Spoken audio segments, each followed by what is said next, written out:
Hello friends, ఈరోజు కథ దేవుడి పరీక్ష, పూజారికి గుణపాఠం.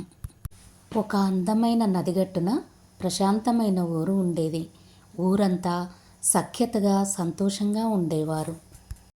ఆ ఊరిలో ఒక గుడి ఉండేది. ప్రతిరోజు ప్రజలు అక్కడికి వచ్చి పూజలు చేసేవారు. ఆ పూజలను ఒక మంచి పూజారి గారు నిర్వహించేవారు. ఒక సంవత్సరం ఉధృతంగా వర్షాలు కురిశాయి. నది ఉప్పొంగి ప్రమాదకరంగా పెరగడం మొదలైంది. నీళ్లు ఊర్లోకి ప్రవేశించాయి. ప్రజలు సురక్షిత ప్రదేశాలకు బయలుదేరారు. ఒక పెద్ద మనిషి పరిగెత్తుకుంటూ గుడి దగ్గరికి వచ్చి పూజారిని కూడా రావాలని కోరాడు. కానీ పూజారి గారు, నన్ను దేవుడే కాపాడుతాడు అన్నారు. కొంతమంది ఎడ్ల బండిపై వచ్చి పూజారిని కూడా రమ్మని కోరారు. కానీ పూజారి తిరస్కరించారు. కొద్దిసేపటికి నీటి ఉధృతి ఇంకా పెరిగింది. కొంతమంది పడవలో వచ్చి పూజారిని బ్రతిమాలుకున్నారు. తమతో రమ్మని అడిగారు. కానీ ఆయన దేవుడే కాపాడుతారు అన్నారు.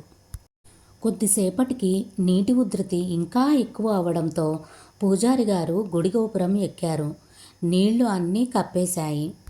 చలితో వణుకుతూ పూజారి దేవుడిని, నన్ను ఎందుకు రక్షించలేదు అని మొరపెట్టుకున్నాడు.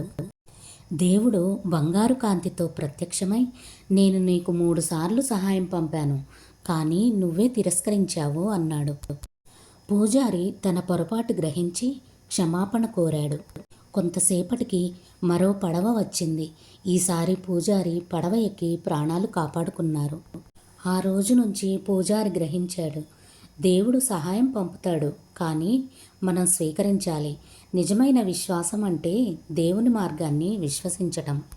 ఈ కథలోని నీతి, దేవుడు మనకు సహాయం చేయాలంటే అవకాశాల రూపంలో వస్తాడు. ఆ అవకాశాలను గుర్తించకుండా దేవుడినే తప్పు పట్టకూడదు. Thanks for watching.